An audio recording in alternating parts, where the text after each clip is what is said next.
Cool. Welcome to Guerilla Sports Off Ice. Guerilla Sports Off Ice is brought to you by Trusted American Mortgage. Trusted American salary-based mortgage consultants want to help you get into a better interest rate and lower your monthly payments. Go to trustedamerican.com to see how much money they can save you today. Hello and welcome in. Please do not leave your luggage unattended on the station.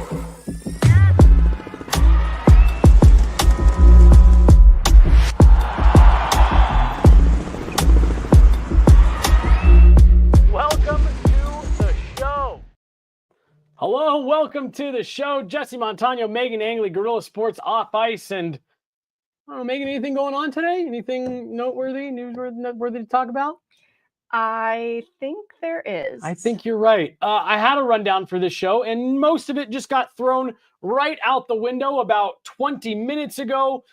Breaking news, the Colorado Avalanche have traded Alexandar Georgiev to the San Jose Sharks in exchange for MacKenzie Blackwood. There's some other pieces that go along with that deal, Megan. We'll get into it. We're going to break it all down. We're going to talk about the swap of goaltenders, why San Jose made sense, what other pieces went along with it. I guess let me go quickly to what the entire breakdown is here. What was your reaction while I'm getting the full details pulled up? Your reaction to this deal when you saw it just at face value? Roll the tape. When we've talked about how we have felt after the Wedgwood move, I think we've been consistent in saying the Avs are buying time. Yes. They are not done evaluating the goaltending position, but I expected it to be a bit more challenging to maneuver the cap based on what the return might be, except for if it's MacKenzie Blackwood. So this felt like an inevitable fate the Avs, I thought, would have to take a little bit more time to get to this point, but I'm really happy with the move. I have a few more thoughts on it, but while you're pulling it up, I guess I'll just go into it. Well, here I've got it right Okay. here. So let me give you the full breakdown. So MacKenzie Blackwood coming to the Colorado Avalanche, goaltender, plus Javanni Smith and a 2027 fifth round pick. Javanni Smith, AHL player. We'll talk a little bit about him as there's someone that we could potentially see called up. So Blackwood, Smith, and a 2027 fifth round pick coming to going to San Jose, in exchange. Hold on. I'm all backwards here. Blackwood, Smith, and a 2027 fifth round pick coming to Colorado, going to San Jose. Alexandar Georgiev, Nikolai Kovalenko, a 2025 fifth round pick, and a 2026 sixth round pick. Keep going. I think a lot of people are unsurprised that this resulted in moving Georgiev, even on the heels of what was a good game against Detroit.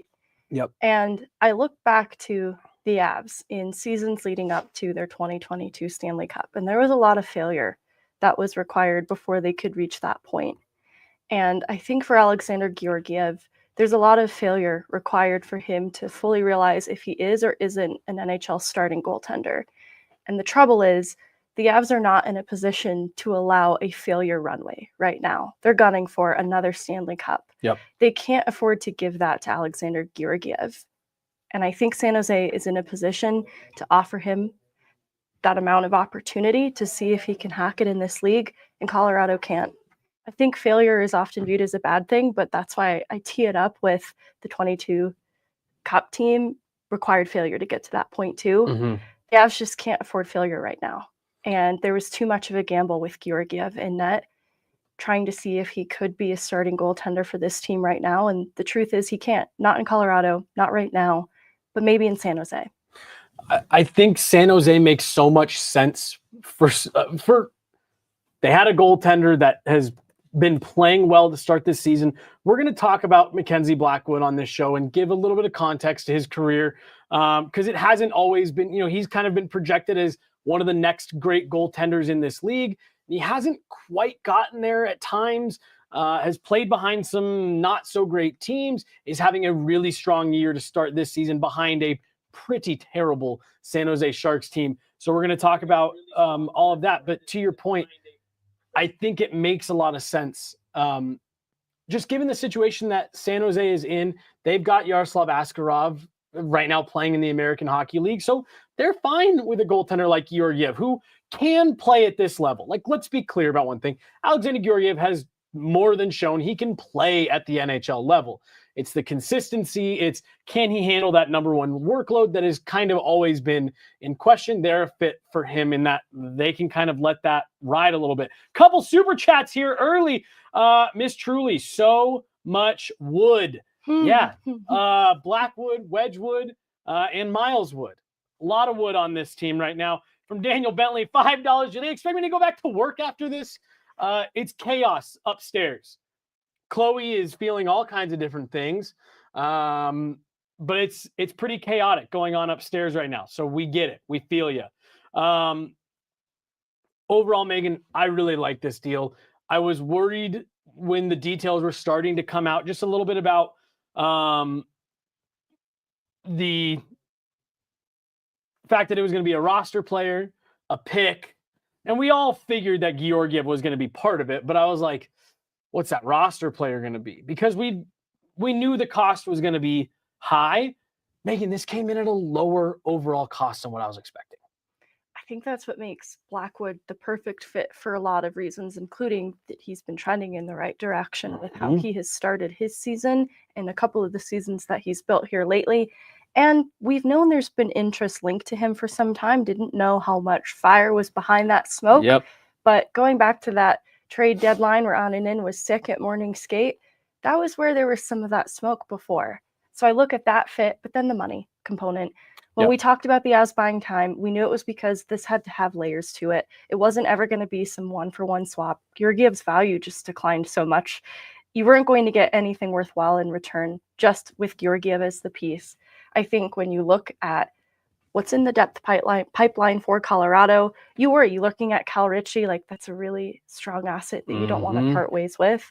You're looking on the back end in a Barons, Malinsky, and I don't particularly want to part ways with any of those players. Nope. I don't want to part ways with Kovalenko either, but when I look at where they could probably spare, it's a highly skilled winger who I think has grit and upside that we were just beginning to see his fit in Colorado. He's a full-time NHLer right now. But I think that's where they could afford to lose him because I feel like that's the easiest position to replenish down the line if they need to. And I feel a little bit sad for losing on Kovalenko, but I do look at other areas of their depth that they had to consider, and I think they made the right choice. I'm with you. I think they made the right choice. I think it was, again, for me, we were starting to see those flashes from Kovalenko. There was a lot that you were really starting to like about his game because, like, I'll be honest, at the start of this season, not that I was disappointed in what Kovalenko had brought. I was hoping he would just be able to jump in maybe a little bit quicker. And it felt like he was getting there, right? Like it felt like we had finally started to see a little bit of that from him. So it does make a little bit of a bummer, but I still saw a player there, Megan, for me at least, that had a pretty hard ceiling of what you were going to be able to get out of a guy like Nikolai Kovalenko. And while it may be a little bit disappointing, the other way to look at this is you just took a 6th round pick from 2017 and helped turn him into a new starting goalie for you. And when I look at Kovalenko's upside, I think there was second-line winger potential for him, which is not something to get carried away with underestimating. But right now, the Avs kind of have an abundance of winger options for their second line in particular, especially when Jonathan Drouin gets healthy. You've got Ross Colton, who you're not sure what you're going to do with him exactly, brought here to be a center, but does really great on wing. I think that's what makes Kovy expendable because of what the team needs right now. We just had a comment up on the board. The Avs are in win now mode. You got to be aware of what's happening in the future, but that can't be what your primary focus is. Look, everyone was talking about the fact that from the start of the season, the Avs needed to figure something out in net. They needed to get better. They needed to get more consistent. They needed to get more reliable. I think, at least for right now, there's plenty of reasons for optimism in doing this. Let's talk about MacKenzie Blackwood, right? That's what everyone wants to know about. Blackwood has been a little bit of an up and down player in the NHL, at least in terms of what the hard results have been. 2nd round pick back in 2015, just another big guy, Megan. The Avs no longer have the short goalie problem they had with Grubauer, they had with Francouz, they had with Georgiev. 6'4" MacKenzie Blackwood, second-round pick from 2015, has spent all of his time in the NHL with two teams. It was the New Jersey Devils for several years, going back to 2017, and then he spent all of last year and 19 games this year with the Sharks.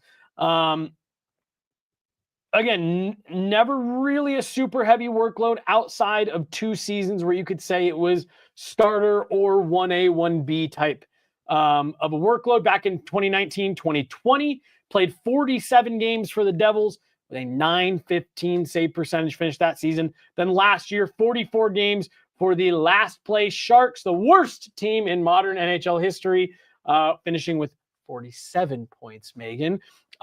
Finished last year with an .899, 10 wins last year, 22 wins in the last season where he had over 40 starts. Your kind of baseline impressions of MacKenzie Blackwood, big goaltender that has shown serious flashes in the NHL, but maybe just hasn't quite taken that step to full-time bona fide starter. I feel like goaltending can be a little trickier to predict season by season compared to other positions. And so I think it is important with a team like Colorado in win now mode to go with a goaltender who's winning right now, at least in terms of his individual stats. San Jose has been in a rough place. I think it's also probably refreshing Colorado looking in on the situation that San Jose has been in to see a goaltender able to separate his own game from the poor performance in front of him and still find success. I have to imagine that goes a long way with what Colorado's looking for right now. And I think that trending upward in goaltending is also a good thing. And coming to Colorado, he'll get some more support in front of him as well.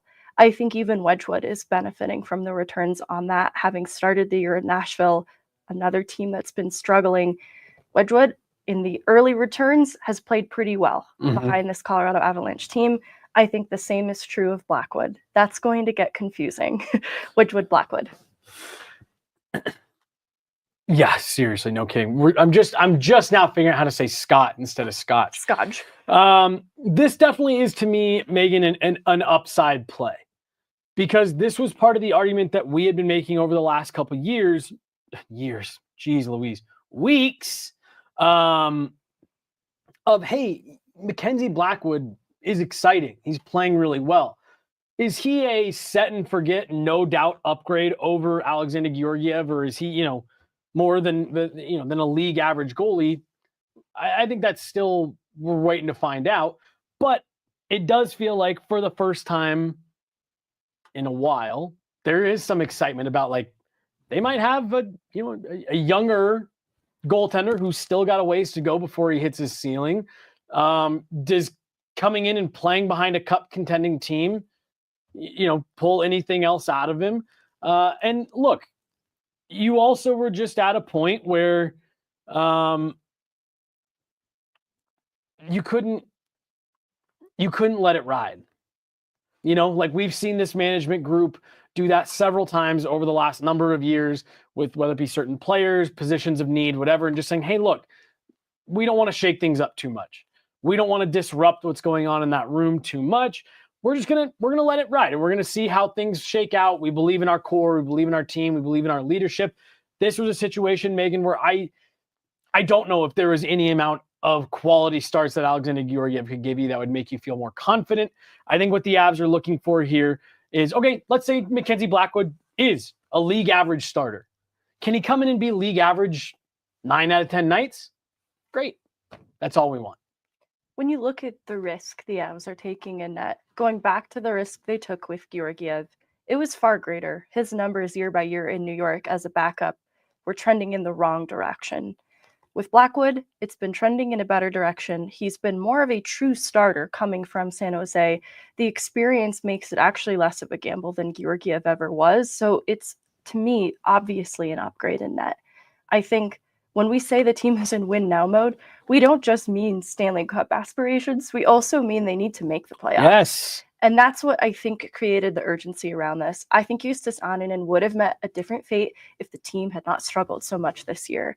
all of it sort of is a culmination of the overall goaltending problems. And I think to your point, especially recently, they reached a breaking point. There was obvious frustration in the team, and it felt directly linked to goaltending and a lack of confidence. That meant they needed an answer for this sooner rather than later to ensure that they actually make the playoffs. And I'm glad they've been stringing together wins. But as we talked about, it felt like a magic trick in getting the best out of Georgiev, because Georgiev's good games are not the surprise to anybody. We knew he had the good games in him. It was the trust issue of, but when are we going to get a bad game? And how many are we going to get? How long are you going to be in that rut? And will you be able to get out of it in a 7-game series? Well, and I actually want to even call on something that you pointed out. I believe it's Monday. It wasn't earlier this week. It's Monday today. It couldn't have been earlier this week. This is the start of the week. It was last week where you keyed in on the fact that Alexandar Georgiev seemed like, not that we hadn't seen him get frustrated at times in the past, but I would actually even go so far to say that, Megan, when he first got to Colorado, one of his hallmarks was how calm, cool, and collected he stayed.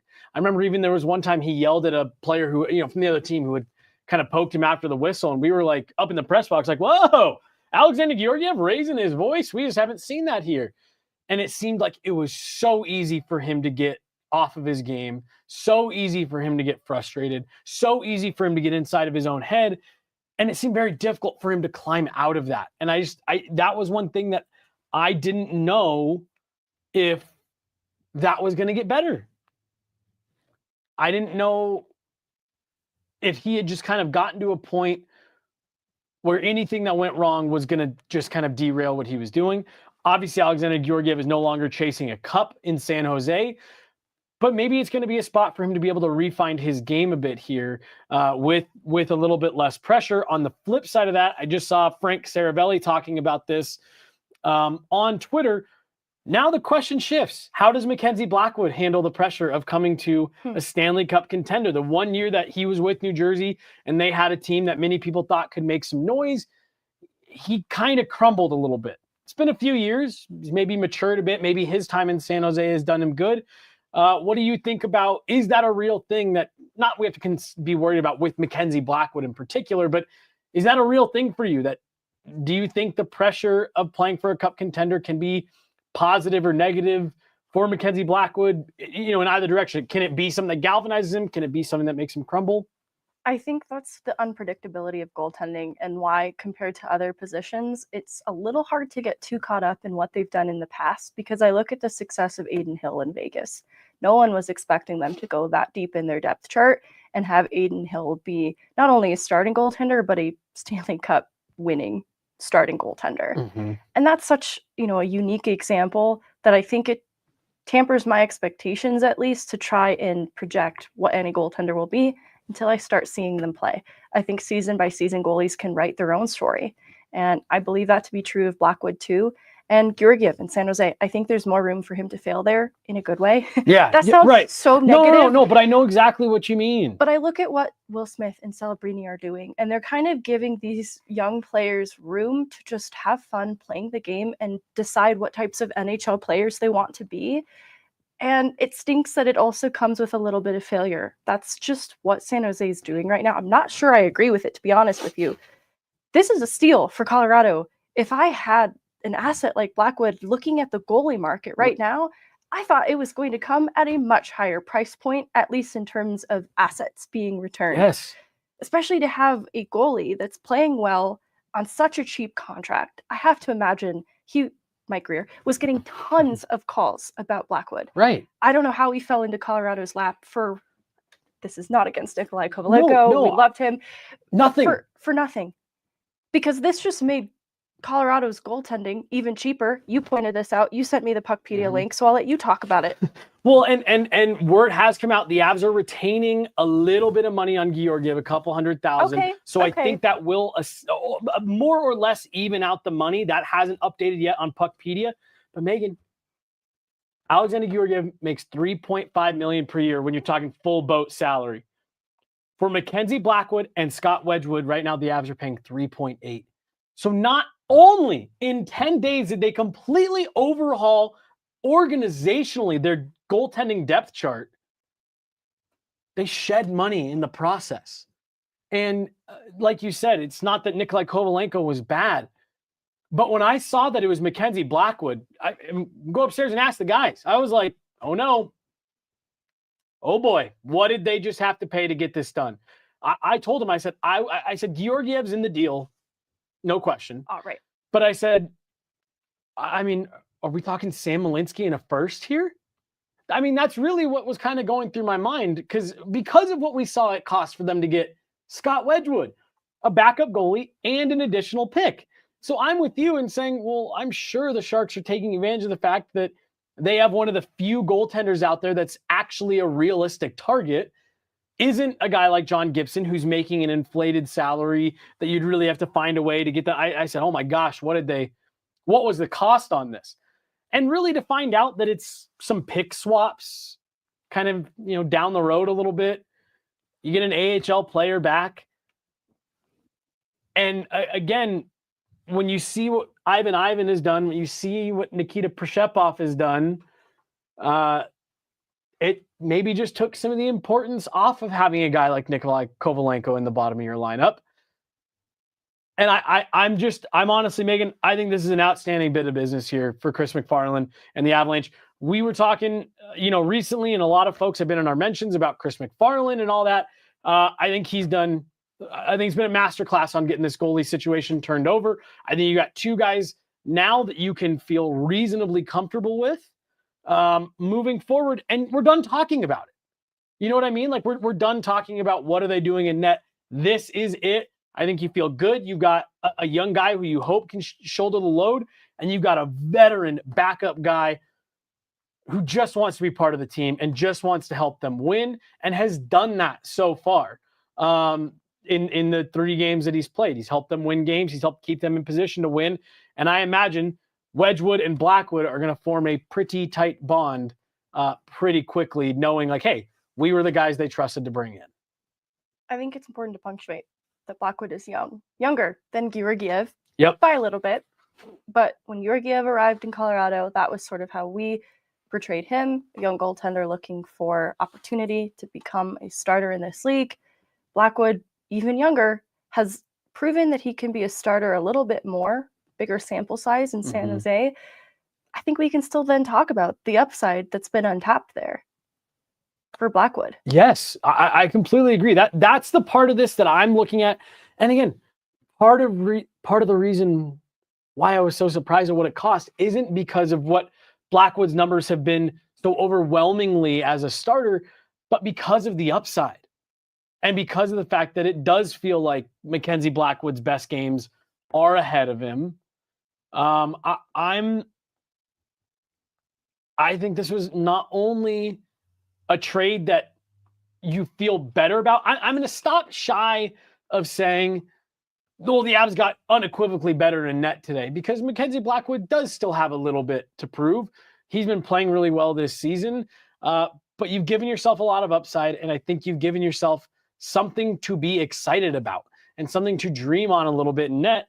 We just had a comment come through that said, so they're hoping Blackwood, this is already tough. I know. Blackwood, Wedgwood, this is already tough. So they're hoping Blackwood can be Kemper 2.0. 100%. 100%. That's what you're looking for here. Can you get MacKenzie Blackwood to be above league average, just above league average, and play behind a team that you hope once they get fully healthy can help you make a difference, can help you go on a run, can help you hang another banner down at Ball Arena. Now, the only downside to this maybe of what we're talking about, him still having some upside here and some potential, no contract past this season. We'll see if that's something Chris MacFarland gets to work on right away, maybe trying to get him 1 or 2 years more here in Denver, but that's a problem for later, Chris MacFarland. I think this is a really nice bit of business for the exact reason laid out. There's potential.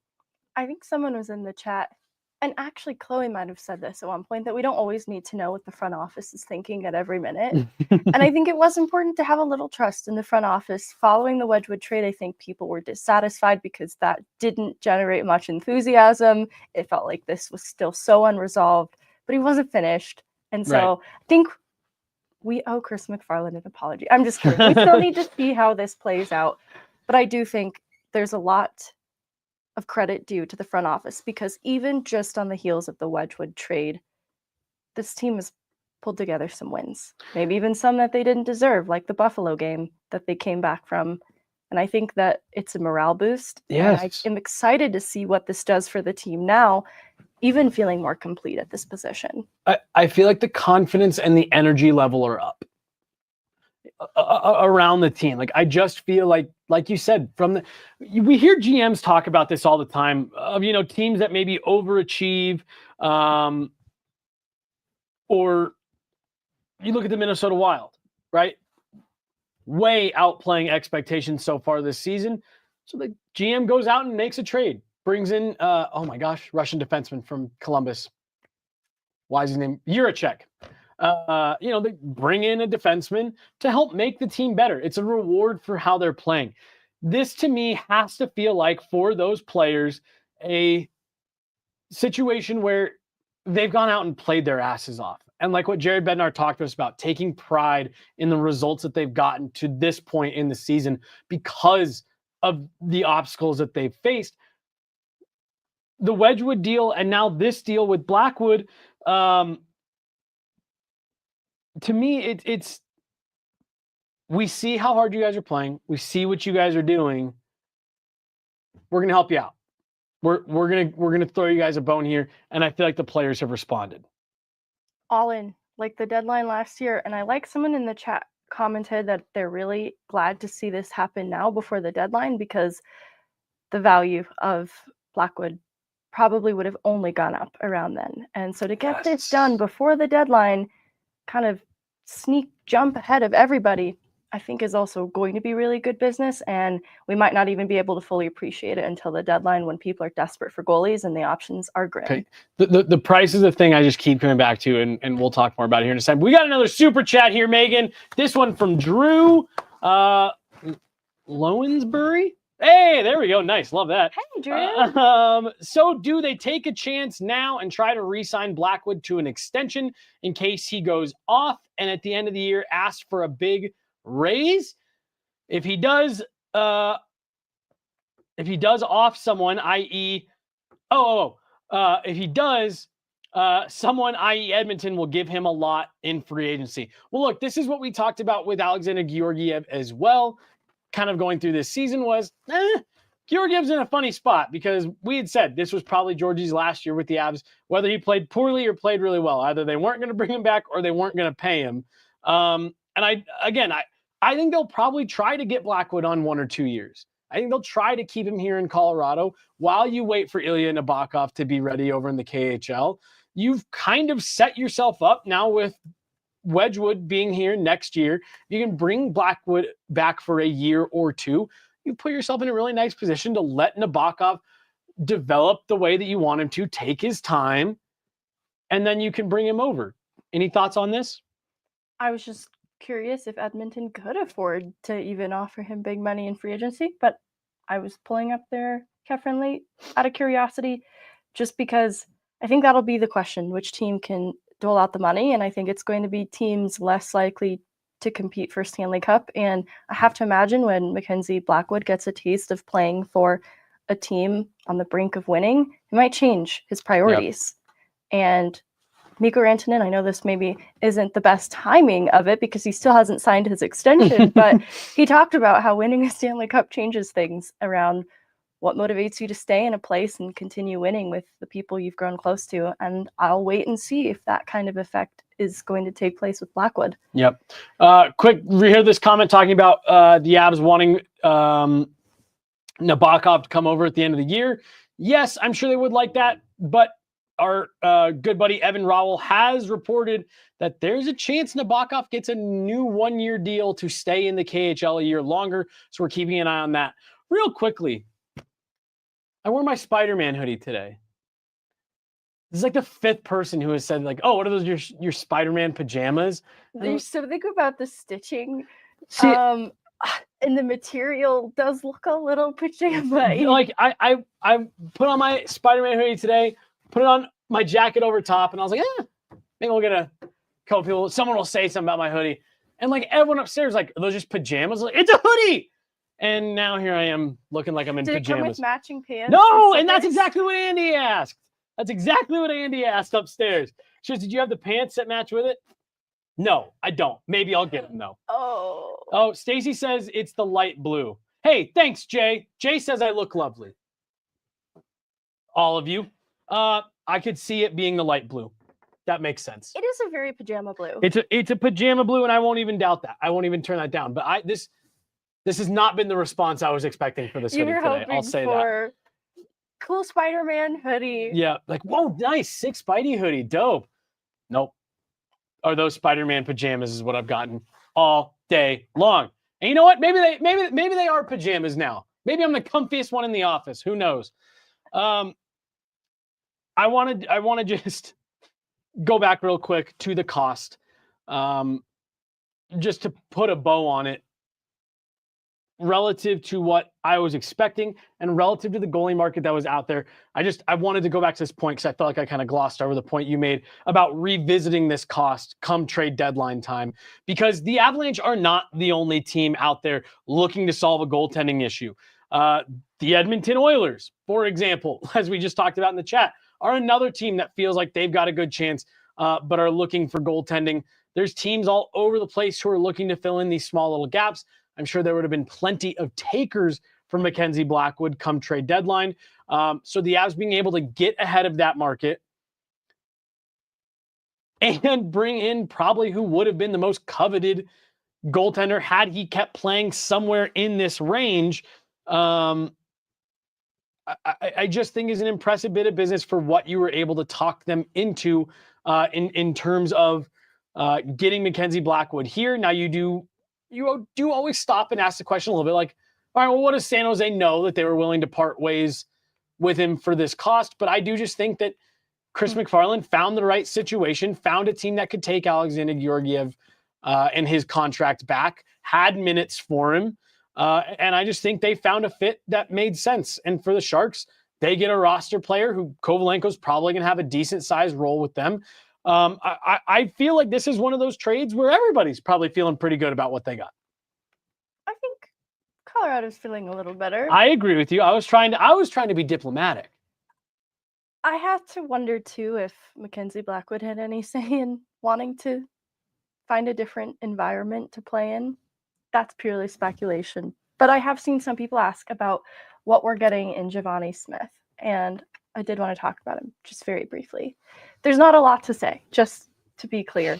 I think that he is more of an American League player, but he has recently cleared waivers on San Jose's behalf. So there's some flexibility. And if the Avs wanted to get a look at him, and I think San Jose's interest in him initially was the grit and sandpaper in his game. I think that's something that Colorado doesn't mind loading up on and having as an option in their back pocket to get a little tougher as needed, and Javanni Smith would bring that either to the Colorado Eagles or to the Colorado Avalanche. Both can benefit from it too. They're also trying to piece together their lineup in Loveland. They've been dealing with some injuries up and down the lineup as well. So they've also been navigating the veteran rule, and he would not be considered a vet. So it would be easy to get him in a lineup nightly basis in Loveland as needed, bring sandpaper, so fits that identity under Schneekloth really well. Also sounds like you're describing a little bit of a Jared Bednar guy. He's totally a Jared Bednar guy. Pretty high penalty minutes, but I think that he would be easy to use in a depth role because of what he does well. I think even San Jose, though, was finding it hard to justify his minutes because he wasn't really adding. And so it doesn't have to be just production, just to be clear. So I think that's where his time in San Jose kind of got expendable. And so, it's pretty meat and potatoes guy, pretty simple, but Avs can use a guy like that at times. So it makes sense why they would have interest in him. It makes sense why they have interest in him. And I want to talk about Kovalenko because we had a comment come through in the chat here that I want to talk about and just get your take on what we saw from Kovalenko, what he brought over the last handful of months, and why him being part of this deal, I can see why people are disappointed, but why it ultimately makes sense. I do first want to remind you guys about our brand new partners over at 7 Brew Coffee. 7 Brew isn't your average coffee shop. It's a one-of-a-kind drive-through and walk-up experience that is redefining your morning and afternoon energy boost. From rich, bold coffee to refreshing energy drinks, real fruit smoothies, tea, and more, 7 Brew has something for everyone. As I was telling you last week, Megan, even me, who's not a huge coffee guy, we've gone up there, tried it out. We're actually going to get to stop over there again tomorrow, so you'll get to try 7 Brew out tomorrow, Megan. 7 Brew has something for everyone with over 20,000 flavor combinations. The possibilities are literally endless. You can create a drink that's as unique as you are, whether you prefer sweet or strong, iced or hot. They put the power of drink making in your hands at 7 Brew. The fully customizable menu is just the beginning. They believe in cultivating kindness with every cup, and their fast and friendly brew crew is ready to serve you with a smile. Their newest location is in Firestone, Colorado. 7 Brew is more convenient than ever. Drive through today and experience the coffee revolution. We will experience that coffee revolution tomorrow, Megan, as we are heading up north. Let's talk about Kovalenko. The question that came through in the chat: do you guys think Kovalenko underperformed based on the hype around him coming over? I would actually argue that he probably overperformed my expectations. To me, this was a guy that I had fully tempered my expectations, saying bottom 6 guy, he'll play in your 3rd and 4th line, be a nice contributor here and there, plays with some grit, adds in some skill. I was never expecting him to jump off the ice. I thought he was good in his time in Colorado, but I also get why he was a guy that was expendable. Well, it's easier to replace wingers than it is a centerman prospect. So Ivan Calrici already makes that a little bit harder of a decision. And right shot defenseman in Sam Malinsky, who we talked about. And that's not to say that his name was ever in question. It's just in looking at what they might have considered moving on from, it does feel like the only piece that they could spare at this time. And I was pretty hard on Covey. I kind of based my projection for him this year on what I saw in the playoffs. And I wasn't sure that he was ready to understand the game at the NHL speed just yet, and thought he might need a little bit of time in the American League to start the year. Mm-hmm. So he exceeded my expectations. The player that I saw coming out of camp preseason, he could hang with the top 6 in Colorado and also find a little bit of a rhythm in a depth role. I think people are a little hard on him in the chat. You know, the production didn't quite pop in maybe this most recent stretch, but I still felt like he was doing a lot of things well and adapting to the game pretty quickly, given so few NHL games to his name, you know, just getting dropped into the playoffs. That was really our only sample size before this. But when I say second line upside, that's a future goal. You know, for sure. He wouldn't, with the injuries on this team, he wouldn't have been in that conversation. And so he did need to figure things out then on a 3rd or 4th line. How are you going to make an impact on a nightly basis? And I still think he was trying to find a way to get loud, as Jared Bednar would say. He did a lot of things well, though. I think his work ethic was exactly where it needed to be. And that's why I still view this as a great prospect. And when I talk about having room to fail for Georgiev and what they're doing with Smith and Celebrini, I could see that being something that benefits Covey in San Jose too. I mean, he's got some guys, like he can be part of that core there, you know, like he can be part of that group there with those guys. Puckpedia did just publish this. The Avs, at the end of it all, the Avs pick up $670K worth of cap space. So there you go. Not bad. Not bad for the Avs. To make this move, you presumably get a little bit more reliable in net, and you get a little bit of extra money. Not a ton, not, you know, nothing like, oh, let's go spend it and bring a player in. But you get a little bit of breathing room there. There was something you were just mentioning with Kovalenko that I wanted to hit on, and I can't remember. So we'll keep going here. There was a comment that came through in the chat. I'll see if I can remember what it was that we were talking about with or that you were saying about Kovalenko that made me want to talk about it. Let's talk about Georgiev and his time here in Colorado. His first season, I think, was good. And I think everybody was excited at his potential and what he was able to do for the Avs. But it really was just such a roller coaster for the year and a half after that. It was some really high highs and some really bad, really low lows in terms of the actual performance. How will you remember Alexandar Georgiev's time in Colorado? It is a roller coaster. When Megan pauses with that smile, she's trying to think of the nicest possible way to say something. And it's one of my favorite things about you. You're never just going to like dump all over somebody, but you always give that little like, hold on, how do I make this nice? I want to make it nice because my dealings with Georgiev 1v1, so nice. Fantastic. Great guy. Patient, thoughtful, honest. You could see when he maybe didn't love a question, and he could let you know it too, but he would still try to give a thoughtful answer if he could see that the intent behind it wasn't meant to be insulting or bad. And I liked a lot of things then about the 1v1 media to player relationship. But in evaluating his play in Colorado, I get frustrated with Georgiev because I think that it's still unclear to me if he could be an NHL starter. It is clear to me he couldn't be a starter in Colorado. Yep. I came to that conclusion this season. And the reason it's frustrating is because there's this skill upside that still exists in this goaltender. It's the mental side of the game that became frustrating because he couldn't figure it out. And he seems like such a thoughtful person. I just couldn't understand why he couldn't figure it out. I think you have mentioned before you were told that he had a little Nathan MacKinnon in him. And I agree with that assessment. Yeah. And the difference we've talked about is Nathan MacKinnon can channel his frustration boiling over into games into something productive, whereas Georgiev never got better. When he let the game slip away from him by getting frustrated, he'd get angry, and it looked like he would blame others around him. That's the part of Georgiev that frustrates me. It's not to say I won't miss that specifically, and I hope he figures it out because it's going to be necessary if he does want to become a starting goaltender in this league. But it's difficult to talk about. There were lots of highs and lows in that title defense season. They needed some highs. Yeah. So he could be a bright spot at times, but I just think it was clear this team needed something different. I remember what I was going to bring up with Kovalenko. You were talking about how he could have benefited from some AHL time with this group, with the Avs. I think he's going to get a good look in San Jose. I think he's going to get some good minutes.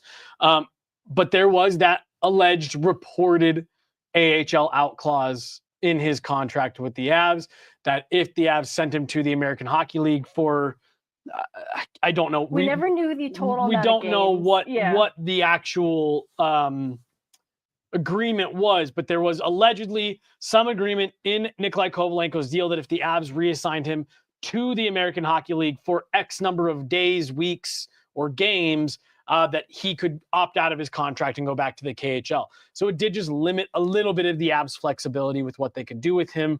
You don't have that problem anymore. Not that I'm saying he needed time in the AHL, but if you felt maybe at the beginning of the season he could have benefited from a game or two, there was just maybe some reluctancy to do so. So that was what I wanted to mention with him. I agree with everything you said about about Georgiev and his time here and being.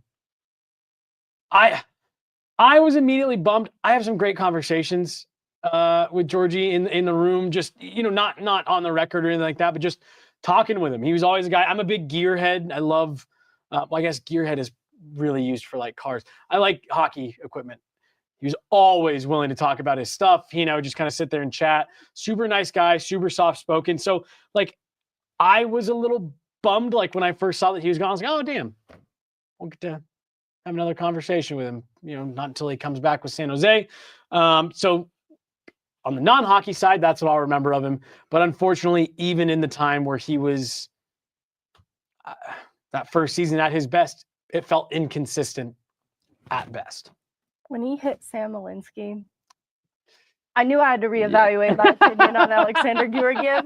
You don't hate your teammates? Yeah. Well, he has. Moving on. Megan, let's talk about that for a minute. For people that don't remember, there was a game last year. I don't remember who it was against, Sam Malinsky was in front of the net, and there was a play that kind of bounced around right in front, and the puck ended up in the back of the net. And Alexandar Georgiev clearly felt like it was Sam Malinsky's fault.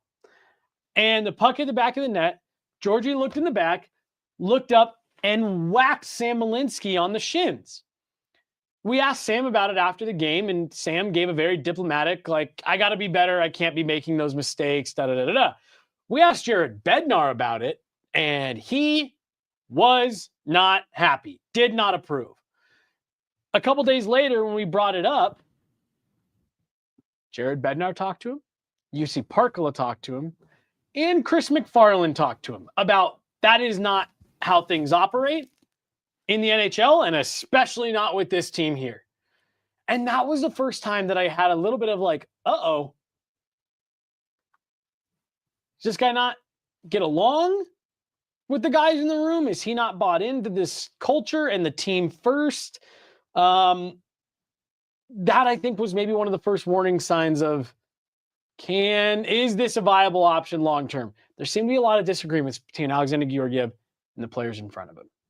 And I think sometimes the concern around the relationships with the players could be overblown. I don't think he had no friends in that room. I even think, because there was another incident where he was yelling at Mikko on the ice. Yep. I actually think Mikko was one of the players that did get along with him. And so they had that relationship where they could bark at each other and be kind of mean. That's what makes me upset about the Malinsky thing. That was your rookie defenseman just getting into some of his first ever NHL games. Cale Makar has made mistakes like that, and you've never seen Georgiev pull that kind of move. So I didn't like that he was intentionally like preying upon Malinsky's inexperience.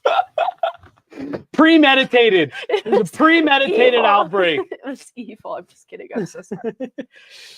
But you know, in all seriousness, we all are familiar with the story from New York that he punched Tony DeAngelo in the face. Now, Tony DeAngelo isn't exactly everyone's favorite hockey player. So I think everyone kind of wrote that off as like, he was standing up to a guy who, you know, was causing problems.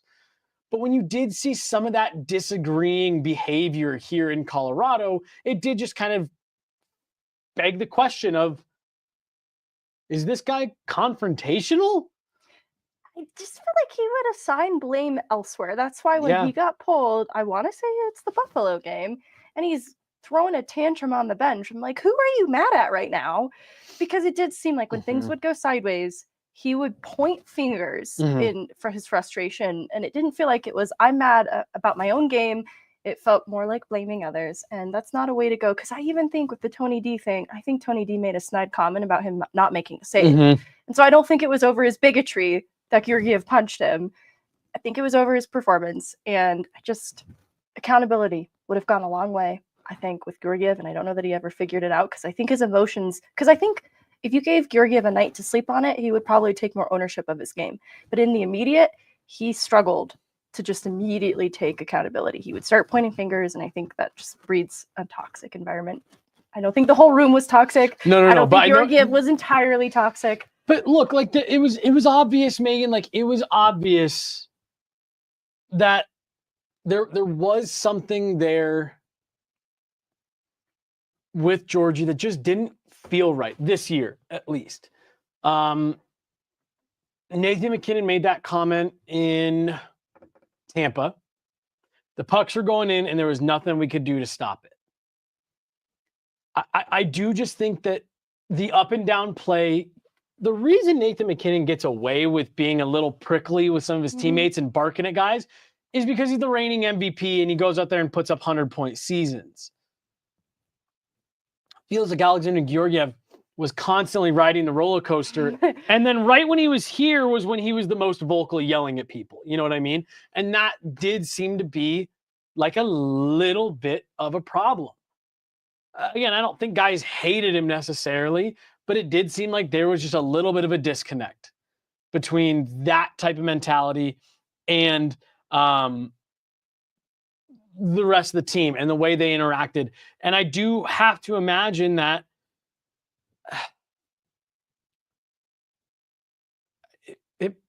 there's probably some energy around, and I don't think they're practicing today, but there's probably some energy around that room.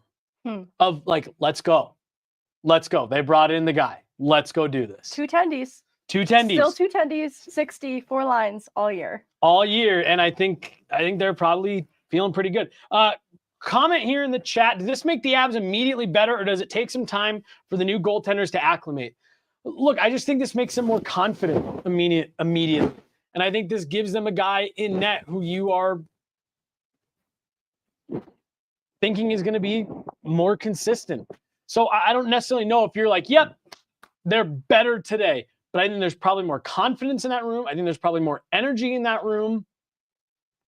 And there's some optimism. There's some real optimism, I think, given that you got a guy that has shown flashes of being very good in this league and has been waiting to kind of take that next step. He's going to get another chance with a contender here, and I think they're probably excited about that. Do you have any thoughts on would you consider them better right now than when you woke up? 100%. And they just played one of their best defensive games of the year in front of Scott Wedgwood on the second game in a back-to-back against the New Jersey Devils. So I think that is part of it too, is like the front office looked at it and said, okay, he's given new life to this team. They're playing stronger defensively in front of this goaltender. If they can continue to play strong defensively in front of Blackwood, it should be an easier adjustment.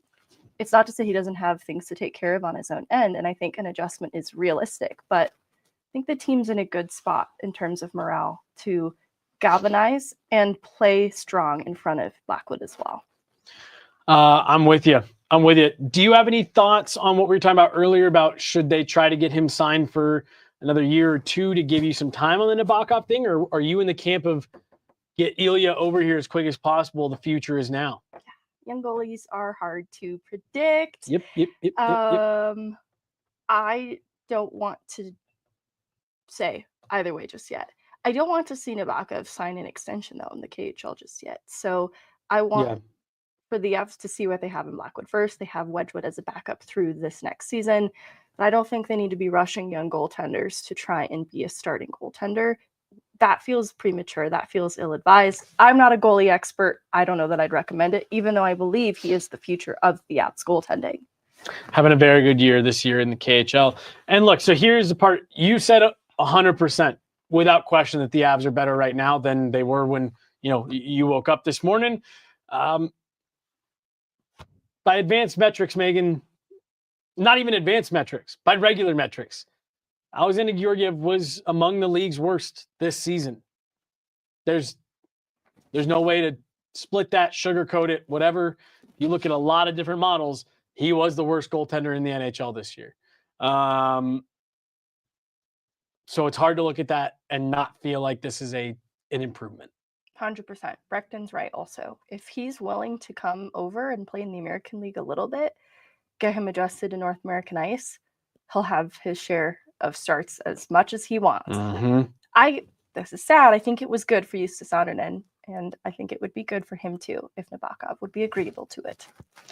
And I do wonder, because like the KHL season runs a little bit ahead of the NHL season, so they're usually done quite a bit earlier, especially if you don't run to the finals.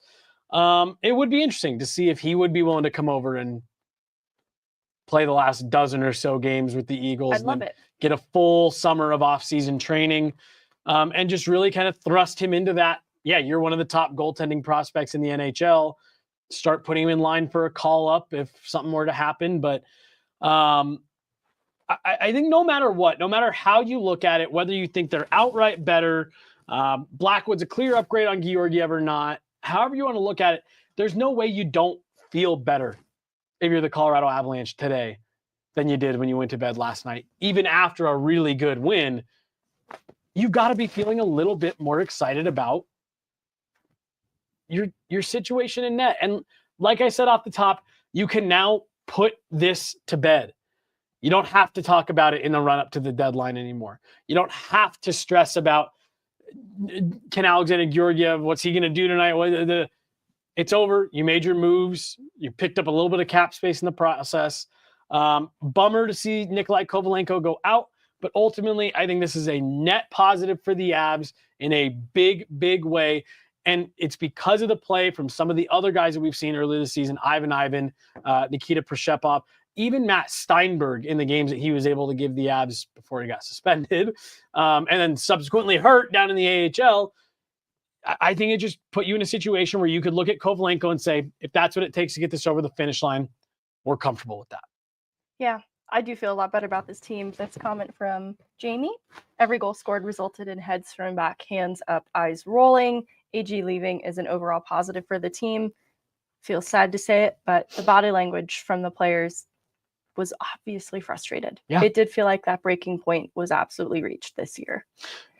Also from Jamie here, team sports are 1,000% trust, and there was none of that with him in net.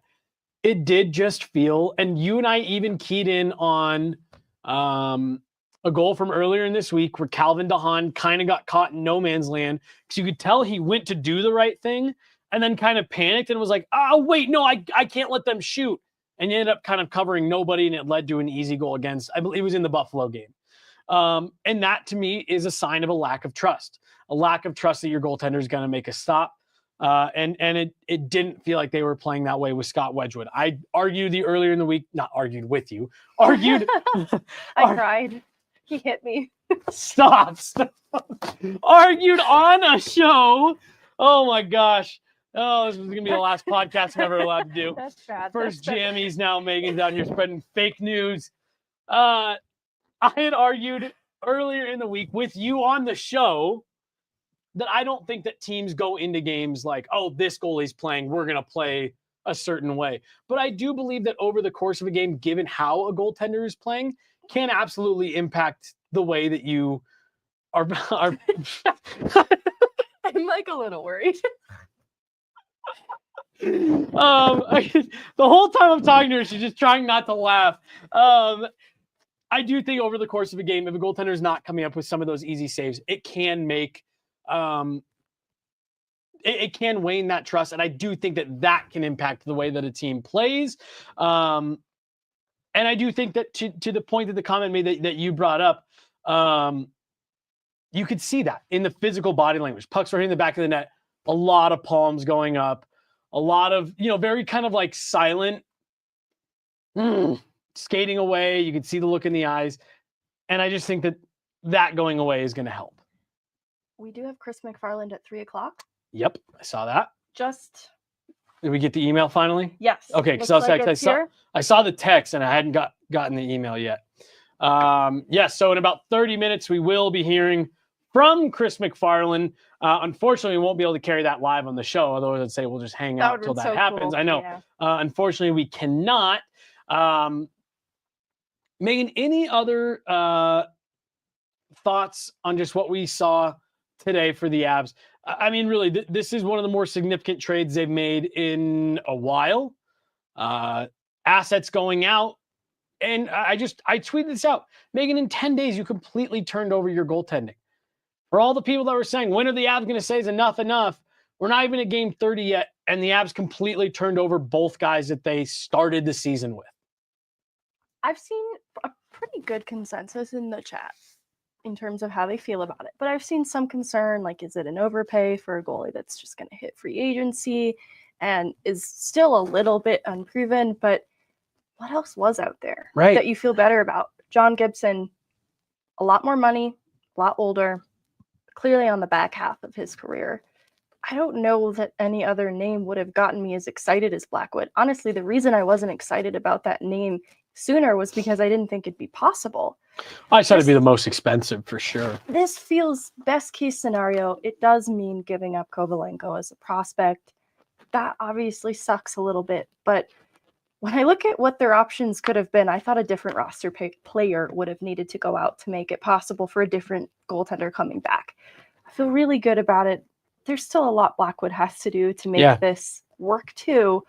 But when I looked at what else was out there, it felt pretty grim for Colorado and their options for goaltending this year because they were desperate. Let's be real. They were desperate. They didn't move like a desperate team, but they were probably keeping an eye on this all year. Well, part of the reason why I thought that the cost was going to be so much, because I was sitting there, I was like, well, what team is going to be like, here, Colorado Avalanche, take the one thing missing from you being like an elite Stanley Cup contender today. Just have it.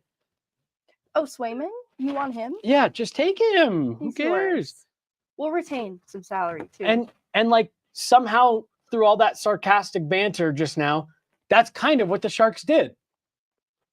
Just have him. You can have. We'll take a bottom 6 guy if you want to give us that.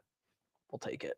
They're high on Kobe, which is good because they'll treat him For like a king. sure. You know, Kovalenko's opportunities came about because the Avs were so injured. He's going to get opportunities on purpose in San Jose. That wasn't meant to be. They're gonna actually mean to play him. That's But no, he's gonna get top 6 minutes there, and he's probably gonna get to play with Will Smith and Macklin Celebrini at times. And I think they're going to be very intentional, and they have good reason, I think, to be high on Nikolai Kovalenko. I think being realistic with the window that this Avalanche team is in, with them being serious contenders, and, you know, we talked about what is the Avalanche philosophy right now, right? Like, what's the plan? Because that was what a lot of people were saying when the Wedgwood deal came through. Was, well, it feels like this team doesn't have a plan. What are they even doing?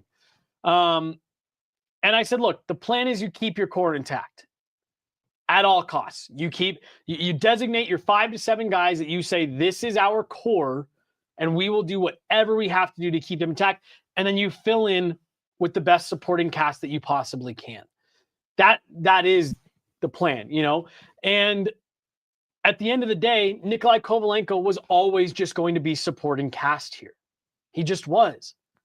Because he was going to either be a player that they had on the cheap to help continue to make the team competitive, or he was going to be a guy that they used in a situation like this to flip, to get better at a position and bring in more complementary players.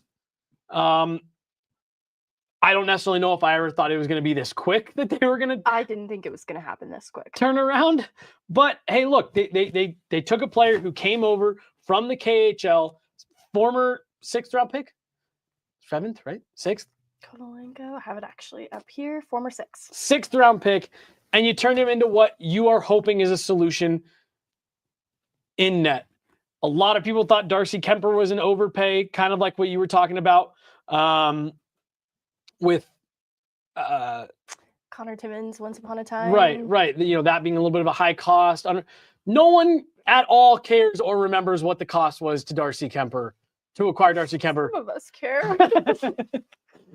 Because you see the rafter, the banner in the rafters up there, and you go, oh yeah, who cares? Now, I will say this from Vaguely Somer, Prishepov will get sent down when Drew N returns.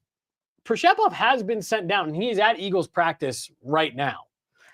So, and with Javanni Smith, he cleared waivers before this. And so there's roster flexibility if they wanted him. So they might just be playing him tomorrow in Pittsburgh, yeah. And I think that's intentional on San Jose's behalf to put him on waivers and have him clear ahead of this trade, which points to this being in the works now for at least a 48-hour period. Well, and you know what's funny? When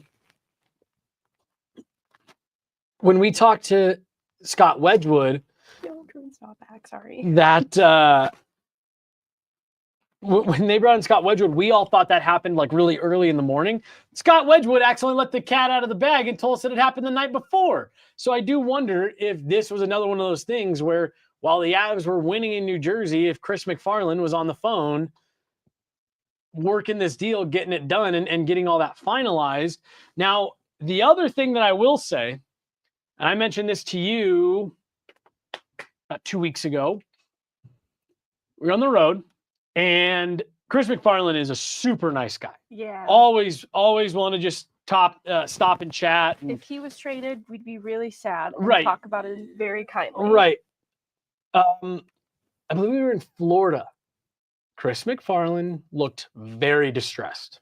Was working the phone a little bit, was picking up his phone, talking to someone, had a couple kind of animated conversations with people around, looked like he was wheeling and dealing.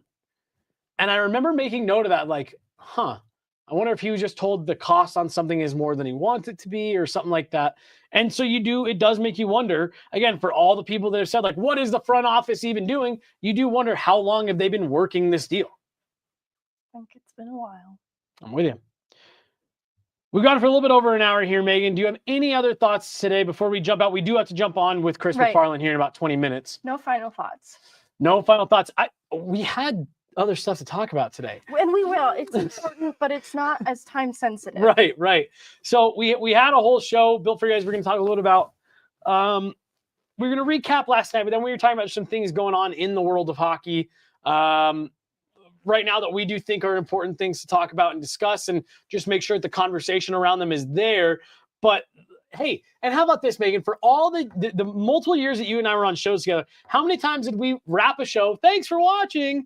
We'd get off, and then the Avs would do something. The timing was great. Fantastic. Literally 20 minutes before we went live, I was putting a bow on the rundown, and that was when the first report came out that Blackwood was probably going to Colorado. I shot off a couple texts, and by the time I had heard stuff back, the news was out there, and I think you were like 4 minutes from the studio. I was picking up my stuff to come down here. So it all worked out great for us here today. We are going to jump off so we can jump on with Chris McFarland. So make sure you guys are following along, not only with Guerilla Sports on Twitter, which is at Guerilla Sports _. Make sure you guys are following along, myself and Megan. We will all be on that call, bringing you guys all the latest from Chris McFarland.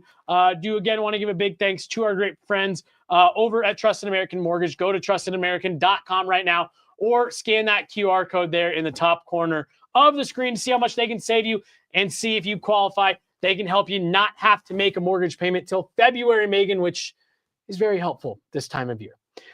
She's Meghan Angley. I'm Jesse Montano. We got Thomas back there behind the glass, making sure you guys can see us and hear us. Almost 4,000 of you guys hanging out with us here today. So thank you so much. We'll be back, and we will be back tomorrow. We'll be right here for the Avs and Penguins. We'll be here in studio. I don't think a regular pod, Megan, will just probably do that, but who knows? There might just be so much news we got to get back up We'll here make again. it up somewhere. We'll figure it out. I'm Jesse. She's Megan. Thanks so much for hanging out, guys. We'll talk to you soon. Guerilla Sports Off Ice. Have a good one.